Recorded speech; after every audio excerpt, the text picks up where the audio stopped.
4,000년 된 이 시스템을 사용하면 몇 주 동안 정원에 물 주는 것을 잊어도 좋습니다. 일주일에 단 한 번만 물을 주거나 혹은 몇 주 동안 정원을 비워두고도 식물이 건강하고 무성하게 자란 상태로 돌아올 수 있다면 어떨까요? 폭염 속의 여름 정원을 상상해 보세요. 표면의 흙은 말라 있고 거의 갈라질 것 같습니다. 이웃들은 매일 아침 호스를 끌고 나와 스프링클러를 조정하고 타이머를 확인하느라 분주합니다. 하지만 이 정원에서는 잎이 여전히 푸르고 식물은 여전히 열매를 맺으며 스트레스를 받은 기색이 전혀 없습니다. 이것은 새로운 장치나 스마트 관수 앱 덕분이 아니라 4,000년도 더 된 방법 덕분입니다. 오늘날과 같은 디지털 세상에서는 믿기 어렵게 들릴 수도 있지만 이것은 실제이며 그 작동 방식을 이해하고 나면 물 주기에 대한 생각이 완전히 바뀔 것입니다. 우리 중 많은 이들, 특히 오랫동안 정원을 갖고 온 사람들은 그 어느 때보다 힘든 상황에 처해 있습니다. 여름은 더 더워지고 가뭄은 더 오래 지속되며 수도 요금은 계속 오릅니다. 솔직히 말해서 우리의 몸도 예전처럼 매일 호스를 나르고 뙤약볕 아래 서 있는 것을 즐기지 않습니다. 동시에 물 주기는 끊임없는 추측 게임이 되었습니다. 물을 너무 자주 주면 질병이 생기고 뿌리가 얕아지며 물이 낭비됩니다. 폭염 중에 며칠만 걸러도 식물은 금세 시듭니다. 현대적인 관수 시스템은 정밀함을 약속하지만 대게 막힌 배관, 그냥 갈라진 플라스틱, 고장난 타이머, 그리고 끝이 없어 보이는 유지보수 문제라는 골칫거리를 수반합니다. 저 또한 수년 동안 그 과정을 겪어왔습니다. 현대적인 시스템만이 유일하고 진지한 선택지라고 믿었습니다. 점적 관수 라인을 설치하고 부품을 교체하고 타이머를 재설정하며 계속 업그레이드 했습니다. 하지만 몇 번의 심각한 검기를 겪은 후 저는 다른 질문을 하기 시작했습니다. 어떻게 하면 물을 더 효율적으로 줄 수 있을까가 아니라 정이나 펌프, 플라스틱 튜브가 존재하기 훨씬 전에 농부들은 어떻게 식물을 키울 수 있었을까 하는 질문이었습니다. 그 질문은 저를 고대의 것, 단순한 것, 그리고 우리가 조용히 사용을 중단했던 어떤 것으로 이끌었습니다. 이 영상에서 저는 2천만 년 전보다 더 이전에 기록되었고 아마도 훨씬 더 오랫동안 사용되었을 관수 시스템을 공유하려고 합니다. 이것은 일정이나 인간의 판단에 의존하지 않는 시스템입니다. 대신 토양과 식물 자체에 직접 반응합니다. 여러분은 이 고대 시스템이 무엇인지, 어떻게 작동하는지, 그리고 왜 그 어떤 타이머보다 지능적으로 물을 조절할 수 있는지 배우게 될 것입니다. 물을 절약하고 잡초를 줄이며 더 건강한 뿌리를 지원한다는 연구 결과도 공유하겠습니다. 또한 이 방법이 왜 20세기 중반에 주류 원예에서 사라졌는지에 대해서도 이야기할 것입니다. 실패해서가 아니라 현대적인 비즈니스 모델에 맞지 않았기 때문입니다. 마지막으로 간단한 재료와 실용적인 크기, 그리고 흔한 실수를 피하기 위한 몇 가지 경험 어린 팁을 사용하여 여기 미국의 가정정원에 이 시스템을 설치하는 방법을 보여드리겠습니다. 저는 오랫동안 건기를 겪으며 정원을 갖고 온 사람으로서 그리고 나이가 들수록 정원 가꾸기가 더 힘들어질 필요는 없다는 것을 배운 사람으로서 이 내용을 공유합니다. 때때로 가장 똑똑한 해결책은 최소한의 노력이 필요한 것들입니다. 저는 한때 정원을 살리기 위해 더 많은 기술이 필요하다고 믿었지만 대신 발견한 것은 훨씬 더 오래되고 지혜로운 것이었습니다. 이 시스템이 왜 그렇게 잘 작동하는지 이해하려면 농업 지식이 영상이나 지도소를 통해 전달되는 것이 아니라 생사가 달린 일이었기에 손으로 세심하게 기록되고 보호되던 시대로 돌아가야 합니다. 2000여 년 전 중국 한나라 시대에 농부들은 범승지서 판생지수라고 불리는 인류 역사상 가장 초기에 쓰인 농업 지침서 중 하나를 편찬했습니다. 이것은 철학이나 이론이 아니었습니다. 생존을 위해 안정적인 수확이 필요한 사람들을 위한 실무 지침서였습니다. 그 책 안에는 놀라울 정도로 정밀하게 느껴지는 일련의 지침이 담겨 있습니다. 농부들에게 헥타르당 약 550개의 구덩이를 파라고 알려줍니다. 각 구덩이의 중앙에는 약 6리터 용량의 유약을 바르지 않은 흙 항아리를 묻으라고 지시했습니다. 항아리의 입구는 지표면보다 높지도 낮지도 않게 수평이 되도록 놓아야 했습니다. 그런 다음 항아리에 물을 채우고 그 주위에 작물을 심었습니다. 그것이 전부였습니다. 더 이상의 설명도, 물리학에 대한 토론도, 토양의 움직임이나 뿌리 시스템에 대한 추측도 없었습니다. 텍스트는 왜 그것이 작동하는지 설명하지 않습니다. 단순히 농부들이 2단계를 따랐을 때 작물이 가뭄을 견뎌냈고 수확량이 개선되었다고 기록할 뿐입니다. 이 세부 사항은 고대 농업 지식에 대해 중요한 점을 시사하기에 의미가 있습니다. 당시 사람들은 가볍게 실험하지 않았습니다. 계절과 실패, 굶주림과 성공을 거치며 이미 입증된 것만을 기록했습니다. 이것은 민간요법이나 요행이 아니었습니다. 가르칠 수 있을 만큼 신뢰할 수 있게 작동했기에 기록된 표준화된 방법이었습니다. 제가 그 지침을 처음 읽었을 때 저를 놀라게 한 것은 그 지침이 얼마나 오래되었느냐가 아니라 얼마나 친숙하게 느껴지느냐였습니다. 오랫동안 정원을 갖고 온 사람이라면 누구나 식물이 끊임없이 방해받는 것을 원치 않는다는 것을 압니다.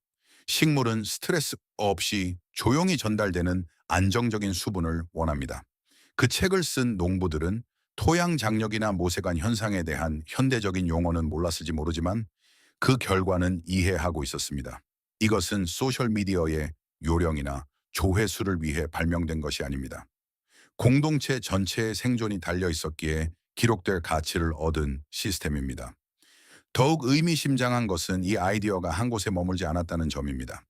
물 부족으로 인해 먹거리를 기르는 방식에 대해 신중하게 생각해야 했던 곳이라면 어디든 이 아이디어는 조용하고 꾸준하게 퍼져나갔습니다. 무역로가 확장되고 건조한 지역에서 문명이 일어남에 따라 동일한 기본 개념이 반복해서 등장했습니다. 고대 페르시아에서 기술자들은 지표면에 물이 도달하자마자 증발해버리는 가혹하고 건조한 기후를 위해 매립형 관수 용기를 개량했습니다. 메소포타미아의 고고학적 증거는 농경지에 묻힌 흙 용기들이 지표면에서 물을 낭비하는 대신 뿌리 부분으로 물을 천천히 방출하도록 설계되었음을 보여줍니다. 이것은 우연이 아니었습니다. 논리였습니다. 물이 풍부할 때는 비효율을 감수할 수 있지만 물이 생존을 결정할 때는 모든 물방울을 가장 큰 효과를 내는 곳에 정확히 배치해야 합니다. 같은 패턴이 지구 반대편인 지금의 미국 남서부에서도 나타납니다. 호호캄 사람들은 대부분의 현대 정원사들이 불가능하다고 생각할 환경에서 식량을 재배할 수 있게 해주는 정교한 농업 시스템을 개발했습니다. 운하와 세심한 토지 조성과 함께 매립된 용기들은 물을 지하로 직접 전달하여 뜨거운 사막의 태양 아래 증발하지 않도록 보호하는 역할을 했습니다. 1500년대의 스페인 식민지 개척자들이 이 지역에 도착했을 때 그들이 마주한 것은 고군분투하는 자급자족용 작은 밭이 아니었습니다. 수세기 동안 대규모 인구를 지탱해 온 농업 시스템이었습니다. 이것은 필사적인 조치가 아니라 결핍을 중심으로 구축되고 검증된 성숙한 해결책이었습니다. 이 모든 문화권을 연결하는 것은 공통된 언어나 기술이 아니라 공통된 제약 조건입니다. 물이 제한적일 때 지표면 급수는 낭비가 됩니다. 열기, 바람, 그리고 잡초의 수분을 빼앗깁니다. 물을 진정으로 보호할 수 있는 유일한 장소는 뿌리가 사는 지하입니다.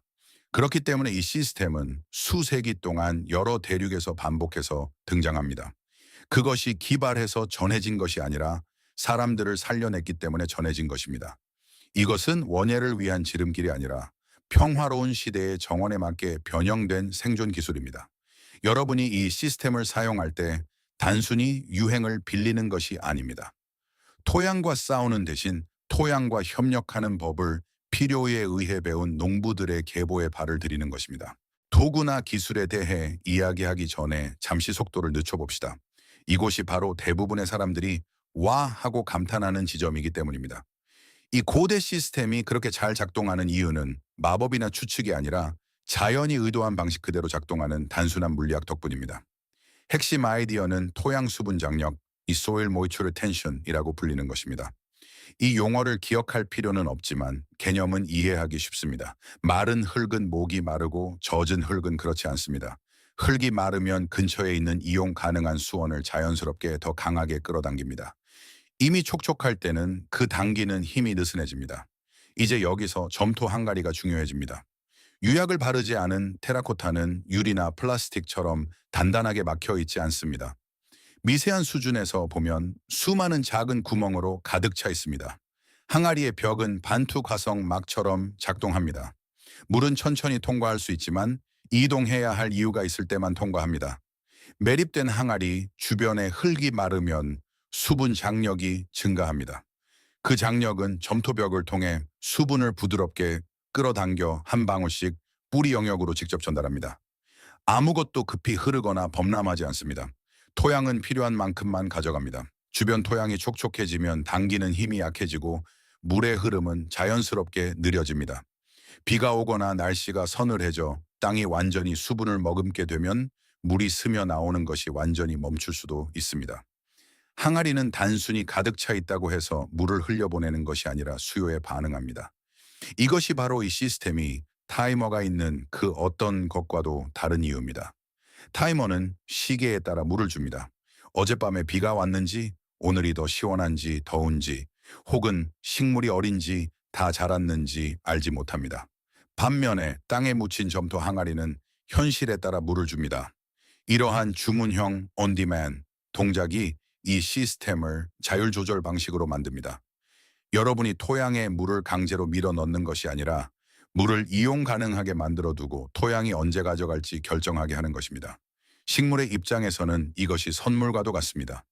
뿌리는 흠뻑 젖었다가 바짝 마르는 식의 급격한 변화, 대신 꾸준하고 완만한 수분을 경험합니다.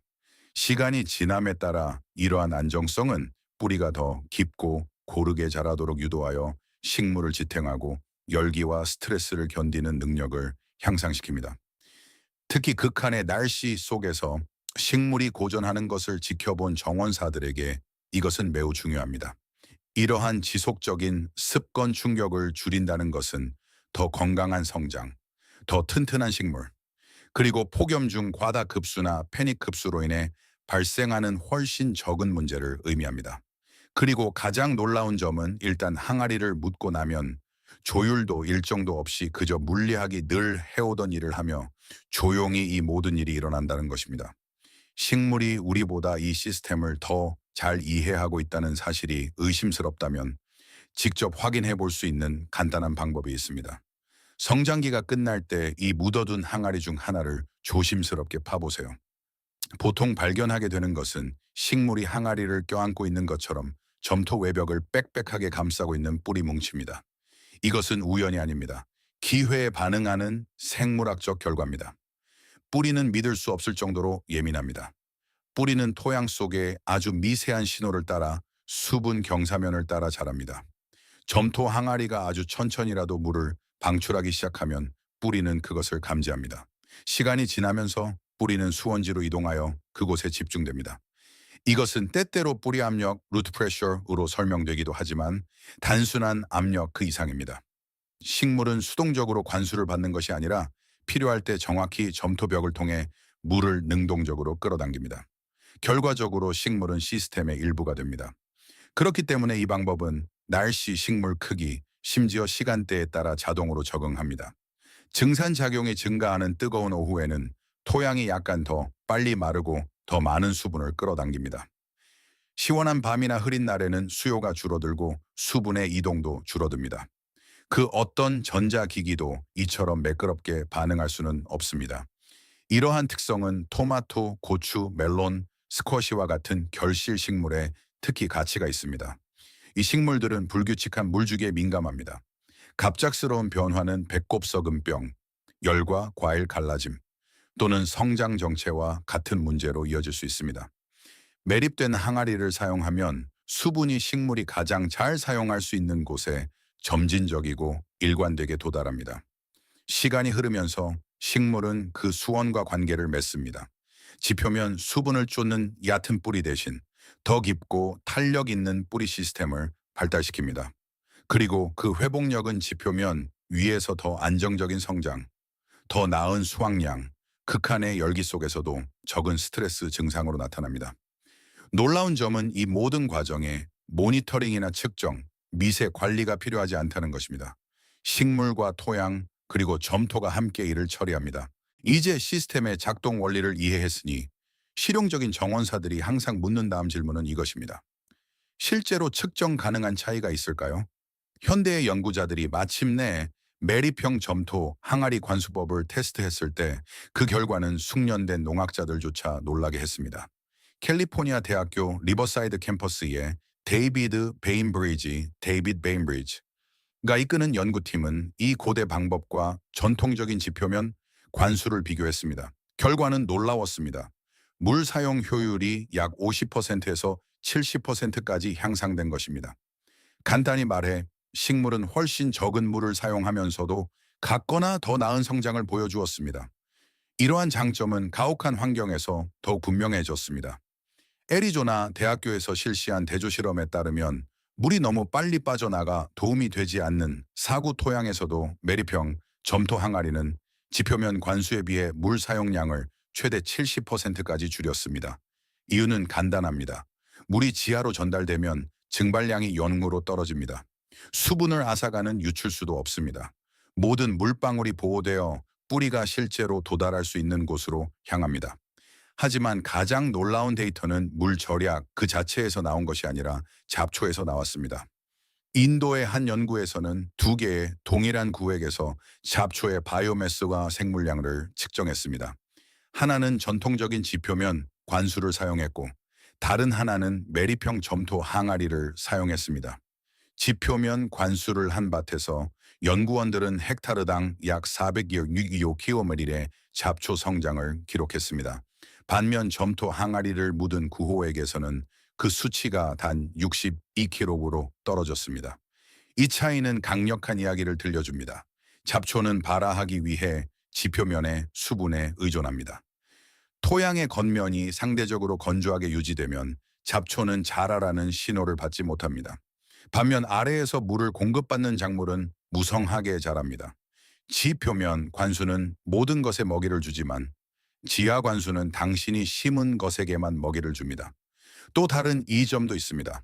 토양 표면에 수분이 머무는 일이 적고 젖은 잎이 줄어들면서 곰팡이 질병이 훨씬 덜 발생합니다. 지속적인 표면 습기로 인해 발생하는 문제인 흰가루병, 부패병, 토양매가 병원균들이 설 자리를 잃게 됩니다. 나이든 정원사들에게 이 수치들은 매우 실질적인 의미로 다가옵니다. 물을 덜 준다는 것은 호스를 들고 마당을 가로지르는 횟수가 줄어든다는 뜻이고 잡초가 적다는 것은 허리를 굽혀 뽑는 일이 줄어든다는 뜻이며 질병 문제가 적다는 것은 개입할 일이 줄어든다는 뜻입니다. 이것은 단순히 서류상의 효율성이 아닙니다. 안락함, 지속 가능성, 그리고 마음의 평화가 함께 작용하는 것입니다. 이 모든 것에도 불구하고 왜 우리 대부분은 이 방법을 배우지 못했을까요? 답은 경제학에 있습니다. 1960년대에 농업은 급격히 변하고 있었습니다. 점적 관수 드립 이리게이션은 산업형 농업을 위한 진정으로 혁신적인 기술로 등장했습니다. 하지만 점적 관수에는 점토 항아리가 결코 가질 수 없는 것이 있었습니다. 바로 비즈니스 모델입니다.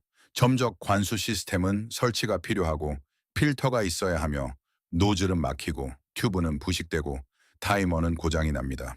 유지보수가 시스템의 일부이며 유지보수는 반복적인 수익을 창출합니다. 기업들은 이 모델을 중심으로 글로벌 관수 사업을 구축했습니다. 2024년까지 전 세계 점적 관수 시장은 약 70억 달러 규모로 성장했습니다. 이제 이것을 매립형 점토 항아리와 비교해 보십시오. 기본적인 가정용 점적 관수 장치는 200달러에서 500달러가 쉽게 듭니다. 점토 항아리는 10달러도 안 됩니다. 한 번 사서 한 번 묻으면 깨지지 않는 한 다시 살 필요가 없을 수도 있습니다. 산업적 관점에서 볼 때 이것은 막다른 상품입니다.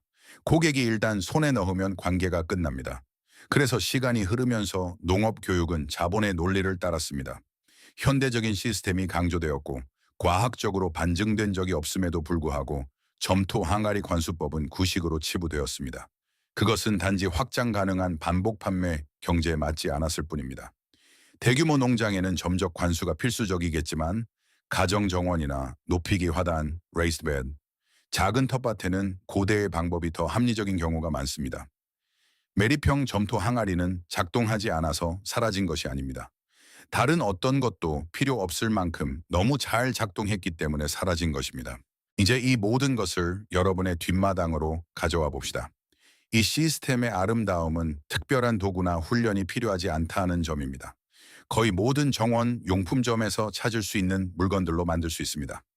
여러분이 내릴 가장 중요한 선택은 항아리 그 자체입니다. 반드시 유약을 바르지 않은 테라코타여야 합니다. 유약을 바른 항아리는 밀봉되어 있어 숨을 쉴 수 없습니다. 항아리를 구했다면 다음 단계는 바닥에 배수 구멍을 막는 것입니다. 와인 코르크를 제자리에 꾹 눌러 끼우면 아주 잘 작동하며 식품 등급 실리콘을 사용할 수도 있습니다. 목표는 물이 곧장 아래로 빠져나가지 않게 하여 항아리 벽이 제 역할을 하게 만드는 것입니다. 항아리를 묻을 때는 몸체 전체가 지하에 위치하고 흙이 씻겨 들어가지 않도록 테두리만 지표면보다 아주 약간 높게 오도록 배치하세요. 흙을 다시 채울 때는 항아리 옆면에 흙이 잘 밀착되도록 꾹꾹 눌러주세요. 토양과 점토 사이의 양호한 접촉은 필수적입니다. 항아리가 설치되면 물을 채우고 증발을 줄이고 곤충이 들어가지 못하도록 받침대나 평평한 돌로 입구를 덮으세요. 항아리 크기는 무엇을 기르느냐에 따라 달라집니다. 작은 1리터짜리 항아리는 약 60cm로 2피트 정도의 영역에 물을 줄 수 있고 토마토나 스쿼시의 경우에는 4-8리터 1-5갤런 크기가 더 좋습니다. 높이기 화단에서는 60만 꽝 치매난 2-3피트 마다 항아리 하나씩을 배치하면 수분 영역이 서로 겹치게 됩니다. 여러분이 할 일은 매우 간단해집니다. 일주일에 한 번 정도 수위를 확인하세요. 낮아졌다면 다시 채우면 됩니다. 토양은 필요한 것보다 더 많이 가져가지 않으므로 과다 급수의 위험이 없습니다. 날씨가 서늘할 때는 다시 채우는 간격이 더 길어질 수도 있습니다. 토양 표면에 멀칭을 하면 보충 주기를 훨씬 더 늘릴 수 있습니다. 추운 지역에서는 겨울철에 얼어붙기 전에 항아리를 제거하거나 보호하세요.